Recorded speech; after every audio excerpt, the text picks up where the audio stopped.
it's crazy, but it's You're watching Channel Z, the world's leading zombie apocalypse channel. Broadcasting live from Studio Z. makes me act the way I do. Welcome to Brains Ed Theater. Hi, everyone. I'm joined today by Ilana. Hi, Ilana. How are you doing today? Hey, Liz. How you doing? Good, good. I'm here in downtown Phoenix still here from the last broadcast, still safe. How about you? Yeah, me too. Sitting tight in Los Angeles. Mm-hmm. Happy at home. Happy to be home. Happy to be home and safe. Yeah. We're also joined today by Athena. Hi, Athena. How are you? Hey, good to see you guys. Good to see you too. Athena. It's nice to be able to connect from home like this. And we're going to be talking about kind of quarantine and home and what it's like being home right now today. We're also going to be showing some really cool clips from Dawn of the Dead, the 2004 version of Dawn of the Dead.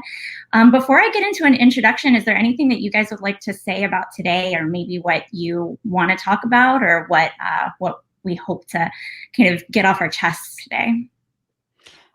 Well, I'd like to talk about your thoughts on the film because I rewatched it last night and, it was a little tough. It's a little tough. So I'll say a little bit about it first. So the 2004 Dawn of the Dead was based on George Romero's original version. And the original version was actually released in 1978. And there are a lot of differences. But the 2004 remake was written by James Gunn of Guardians of the Galaxy fame now, and Zack Snyder of DC Universe fame now. This is actually Zack Snyder's first directorial debut. It moves the setting of the film from a mall outside Philadelphia to a mall in a suburban neighborhood outside of Milwaukee, Wisconsin. We might be able to talk a little bit about how both movies, but especially maybe the 2004 movie, is about suburban disruption in a way. But I thought maybe we could move into the the clip right away, if that sounds good. Yeah, sounds good. I just have to say, I know that you guys don't like the movie because it's so dark, but I kind of like it because it's so dark. So I'm just gonna put that out there. I love starting with that too, and maybe we can come back to that right after the clip because I will just spoiler alert. I hate this movie. Tell us what you really feel, Liz. I will definitely. And then here we go. Oh shit. Wah ah ah ah. Wah ah ah ah. Get up, come on, get down with the sickness. Get up, come on, get down with the sickness. Get up, come on, get down with the sickness. Open up your hate and let it flow into me.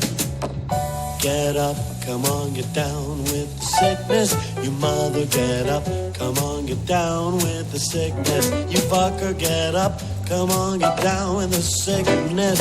Madness is the gift that has been given to me. I can see inside you the sickness is rising. It seems that all that was good has died. Oh no, the world is a scary place. Now that you've woken up the demon in me. Bobby, will you give it to me? Oh. Get up, come on, get down with the sickness. You mother, get up, come on, get down with the sickness. You fucker, get up, come on, get down with the sickness. Open up your hate and let it flow into me. Why can't you just fuck up and die? Get down with the sickness. Fuck you, I don't give a shit. I'm down with the sickness. You stupid, sadistic, abusive fucking organ. Down with the sickness. Here it comes. Get ready to die. Get ready to die.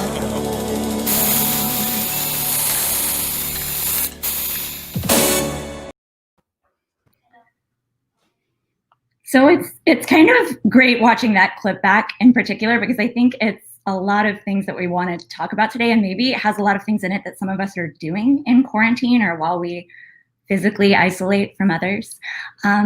I wonder if it looks like we have a question that we might want to start with from Charlotte Kendall. And this is directed at me, but I think maybe we can all answer it a little bit. What are you doing in quarantine these days? Do you find yourself shopping online more? I don't know about you guys, but I did at the beginning of quarantine find myself shopping online a lot more, which is fraught because you're putting other people in danger as you shop online, right? But at the same time, I think that one of the things both of these Dawn of the Dead movies is really about is what consumer capitalism does to us. How when we're around a lot of things, we want to be around more things. And I think George Romero in the 70s, when the Dawn of the Dead original was released, said something about how basically your things will not save you. And I think we're all finding that our things are not necessarily saving us, but maybe the people around us are saving us. I don't know what you guys think about that, or what you guys think about shopping online or other quarantine things. Well, I just want to say I loved that montage. And for me, that like looking at people in the mall and like actually having fun, with their stuff, like even though, there's a sort of consumerist angle to that, it's also like, oh, actually all this stuff, like you can have fun with it, and being stuck inside can be okay.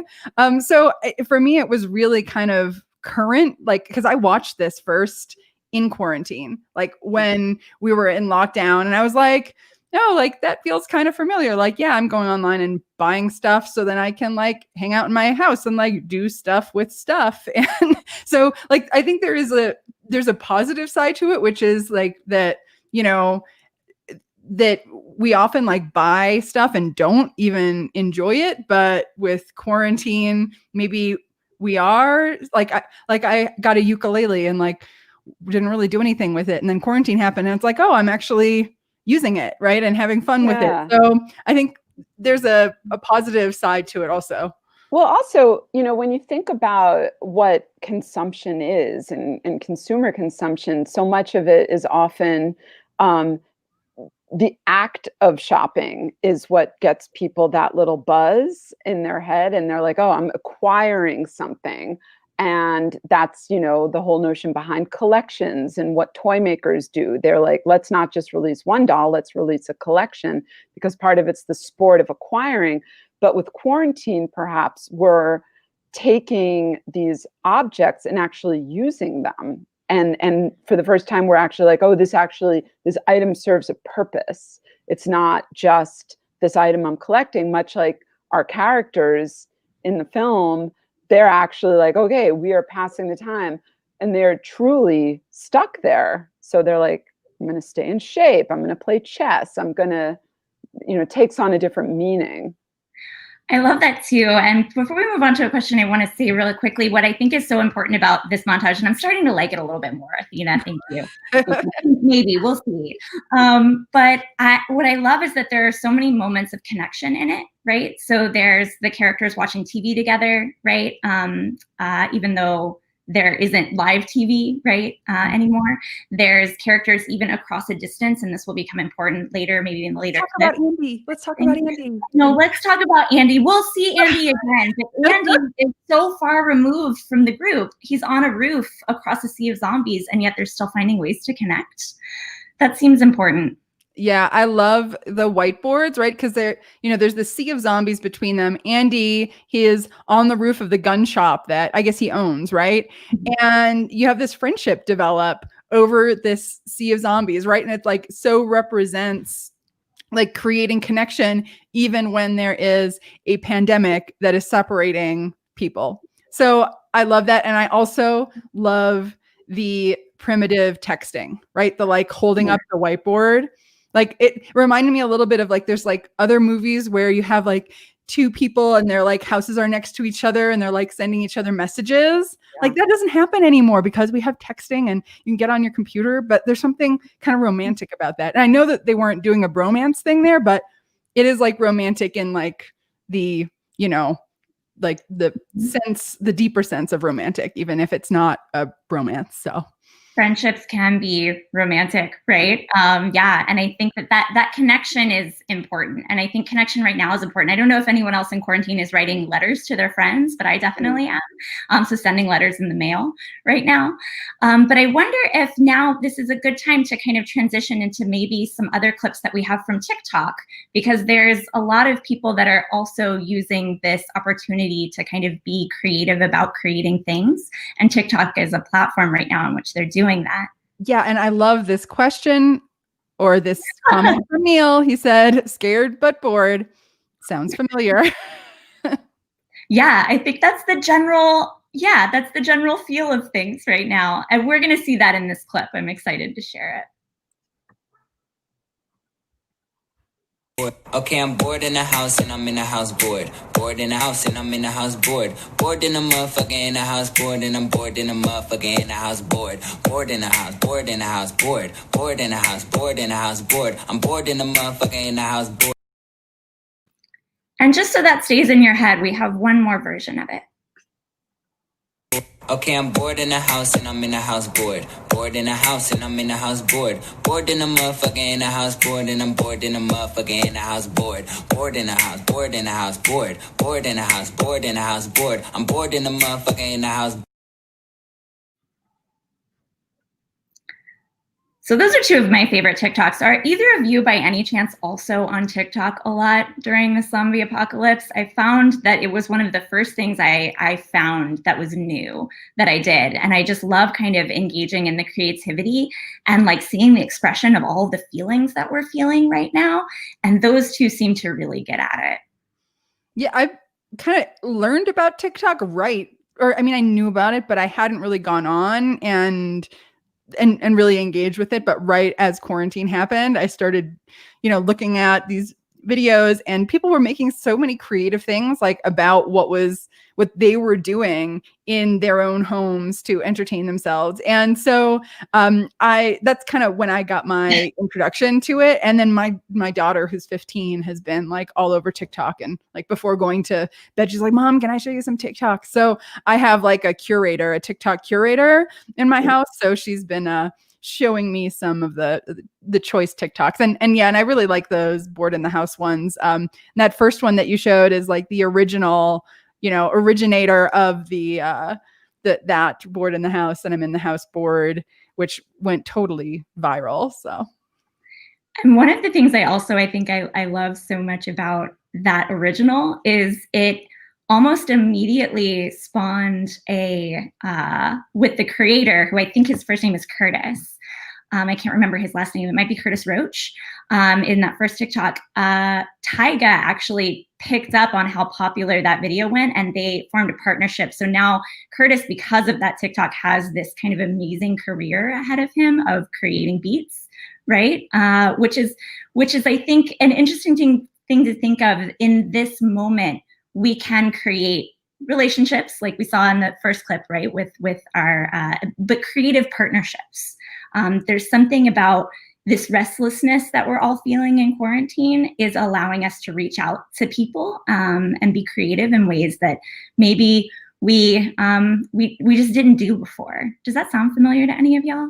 Yeah, and I think it's important to emphasize the creativity aspect as opposed to the, say, commodification aspect, because there's a bit of pressure on people that they have to be really productive during this quarantine, or a certain type of person perhaps. And I think that's causing a lot of mental anguish. So if we can focus on the creativity, then that's way better. I like that a lot. And I think that might be a good transition into our final clip from Dawn of the Dead today. So keep in mind creativity, but maybe also community when you're watching this clip. And we'll see, Yeah, so basically, like at this point in the movie, right, they've been in the mall for so long and they like had their fun, right? But they get to a point where they're sort of like, they feel at loose ends, like even though they have food there, even though they're relatively safe there. So that's kind of what we're seeing in this clip, right? That's where they are in the story. I think that's great. Yeah, they're feeling kind of an impressing danger on themselves.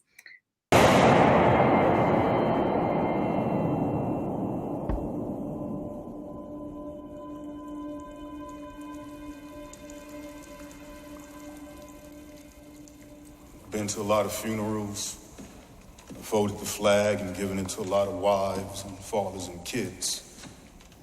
I told them how sorry I was. But that's not what I was really feeling. In the back of my mind, I was always saying, better them than me. But I don't believe that now. Because now I realize that there's some things worse than death, and one of them is sitting here waiting to die.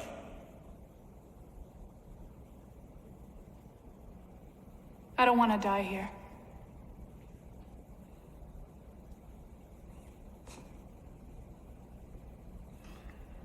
I saw a couple of buses in the garage. We could fix them up, we could reinforce them, and then get as far from here as possible. And then what? Oh, I have an idea. While we're at it, why don't we swing by the marina and hop in my boat and take it for a pleasure cruise, you jackasses? Wait a minute. That's a good idea. There's islands out in those lakes. There's not a lot of people on them. I was kidding. How far's the marina? Oh my God. You're serious? I think it's a damn good idea. How about the rest of you? Kenneth? Yeah, it's a good idea. We have to pick up Andy. He's part of the group. Excuse me, not to shit on anyone's riff here, but let me just see if I grasp this concept, okay? You're suggesting that we take some fucking parking shuttles and reinforce them with some aluminum siding and then just head on over to the gun store. We watch our good friend Andy play some cowboy movie, jump on the covered wagon bullshit. Then we're gonna drive across the ruined city through a welcome committee of a few 100,000 dead cannibals, all so that we can sail off into the sunset on this fucking asshole's boat and head for some island that for all we know doesn't even exist? Yeah. Pretty much, yeah.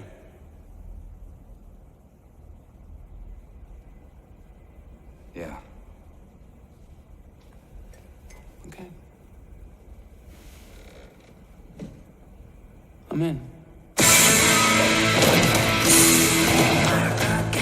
Time is coming soon. The fires will turn us all into dust, and we will be judged one last time. You will come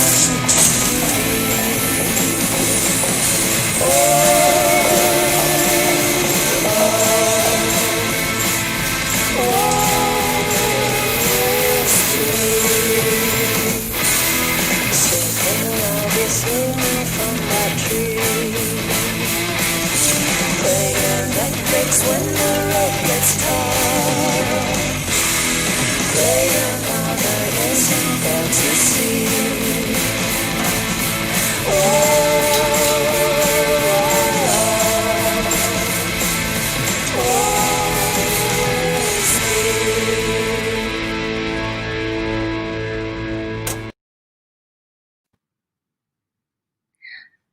So thank y'all. I just need to really quickly, because I think we forgot to set up this part of it, put up this this question really quickly from Erica.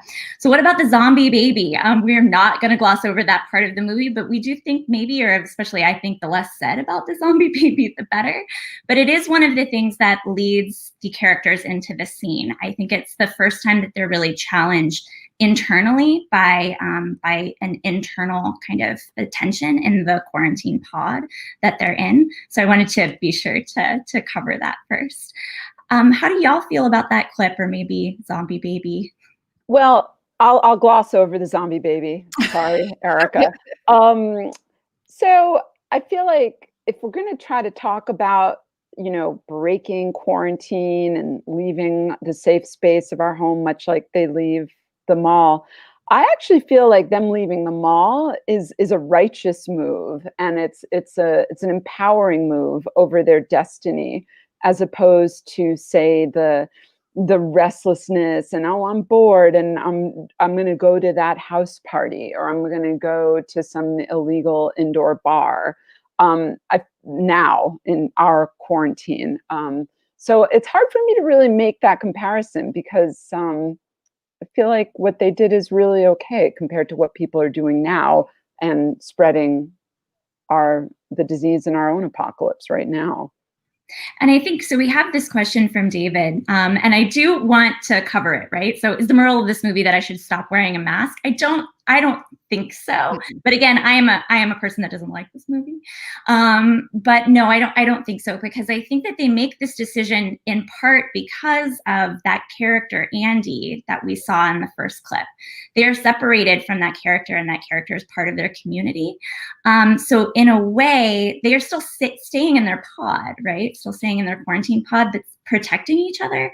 I don't know if you guys felt that. I feel like I keep wanting to go back to the theme of community in this movie, because it's one of the things that I really like.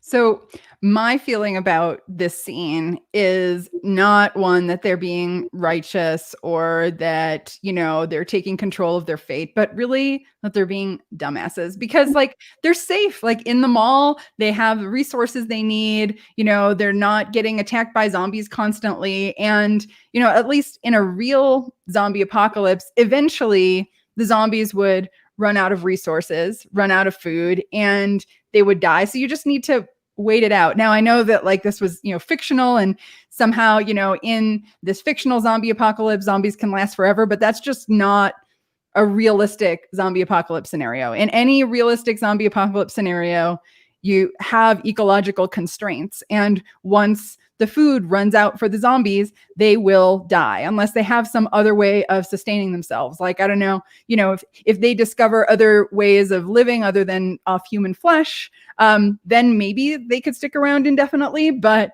with their, you know, their current way of making a living, they eventually would die. So really, you know, real zombie apocalypse, you just have to wait it out and not get restless and get on some guy's boat. Well, and I think that maps on to us right now with the virus. I mean, if we just stayed home, if everyone stayed home and we just really did a very strict lockdown, then the virus would not be able to feed on us anymore, and it would get under control. So, I mean, I hear you, but narratively for this film, I mean, that would have been a very different movie, right?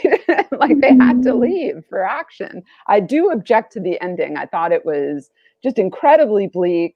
And I was really looking for the hero's journey. You know, this was my second time watching it, but I found myself, because of the current circumstances that we're in now, I was like, oh, please, someone survive, someone, even though I knew they weren't going to.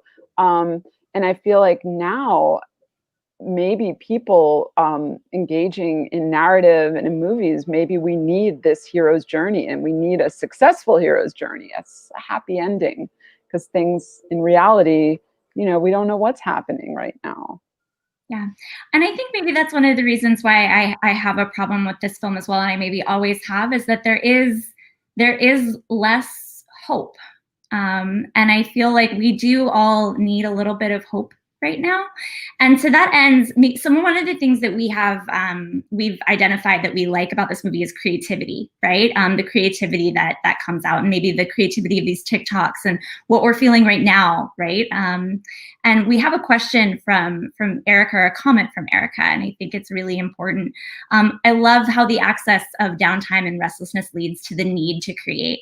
And I think that that's true, that there is a need to create right now, or we feel a need to create a future for ourselves in which there is a hopeful way out of the apocalypse, whether it is, you know, protecting our communities by staying inside, or by creating awesome music to share with the world, to kind of get that feeling of trapped out of us so that people can identify with it.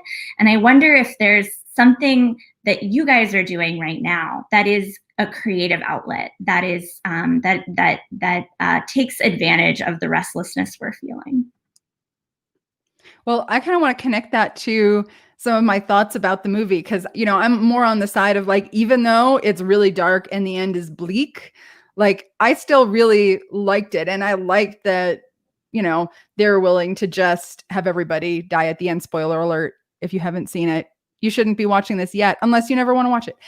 Anyway, so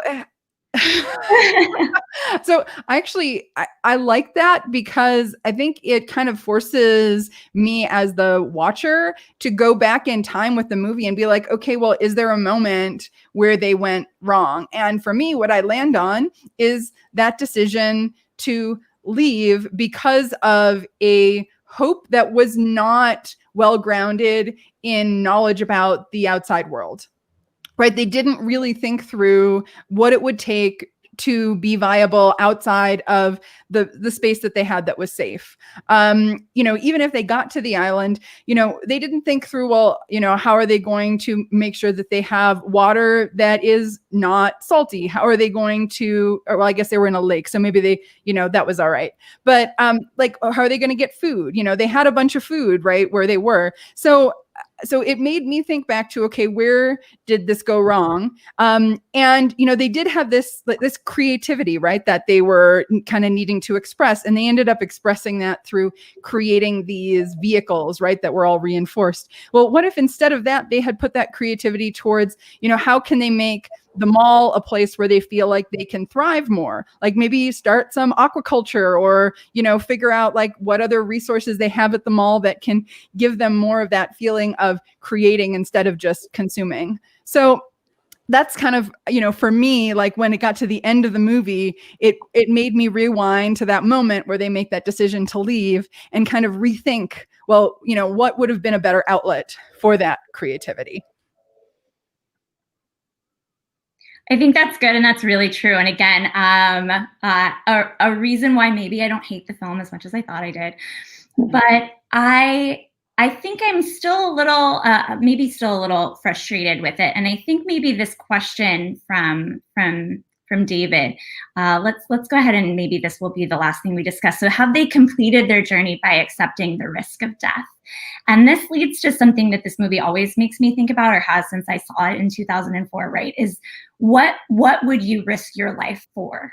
Would you risk your life for the hope of a better future? Would you risk your life to improve the future of those around you? And I think we're seeing that right now in our current scenario, because there are people that are deciding, even though they might be risking their lives, to go out on the streets and protest because they think that protecting the lives of our community is more important. But I don't know if they've completed their journey by accepting the risk of death. What do you guys think about this? I think the completion of their journey is perhaps when they realize that they are going to die. I mean, in that credit sequence. It brings up a whole bunch of, moral relativity, really, like who's deciding what's a risk and what your risk tolerance is. I mean, for some people, they have no choice. They have to go to their job in a supermarket to pay the bills. That's a risk. They're risking their lives. Some people have to, they decide they're going to risk their life by going to a restaurant. It's a matter of weighing this. So, ultimately these characters, they make that decision. Well, we're going to risk our lives by saving Andy, which is, moral impetus. And also, they don't want to die there, which is an interesting thing. So is that worth risking? That choice that they've made? Yeah, I wouldn't want to die in a mall, that's for sure. I mean, but I would be willing to like try to, live there longer, right? Like try like, well, can we make life in the mall better? Can we turn this place that really, was built around consumerism, right? And just like taking things in and make it a space where you're actually creating something, and turning it into a world that's not so bad. Like if we think about like the analogy to like other movies that are about like colonizing space, and even, like we tried to make this Biosphere 2 in Arizona, which didn't work out very well. But like, you could think of like, well, what if they imagined it that way? Like they're trying to like live in this bubble and take the resources that they have there and create a bubble of a world that is viable for a while. Like maybe they just needed to reframe their situation. We can't hear you, Liz. Thank you. That's such a great note to end on too, right? And I think I want to point out that maybe in the future, one of these Brain Dead Theater episodes could be discussing a movie in which they do try to use their resources and wait it out, like 28 Days Later, and see what the comparison is. But I wanted to just thank Ilana and Athena. Thank you for joining me for Brain Dead Theater to discuss a movie we kind of liked and kind of didn't like. Thanks, Liz. You helped me process it. We did. We had to process it verbally, and we did it together. Yeah. So thank you to everyone that's joined us today, and we hope you'll join us next Monday for another episode on Channel Dead. Bye, Actually, we don't have one because it's Labor Day. So oh my gosh, that's okay. Athena, would you like to kind of sign us out? Yeah. So be sure to join us every week on Mondays at 10:30 Pacific, 1:30 Eastern. We have a Channel Z live stream, not next week because of Labor Day, but every week after that. And then if you like what you see here, make sure to check out the Zombie Apocalypse Medicine Meeting, zombiemed.org. We are having a live streamed academic conference, which is not your typical academic conference. It's really kind of a cross between an academic conference and something much more creative. We have all of our Channel Z shows. We have all sorts of interactive events. So you can register for that at zombiemed.org, and you can check out all our previous shows on channelz.org. So thank you all for joining us today for Brain Dead Theater and for Channel Z. Thank you all. Stay safe out there.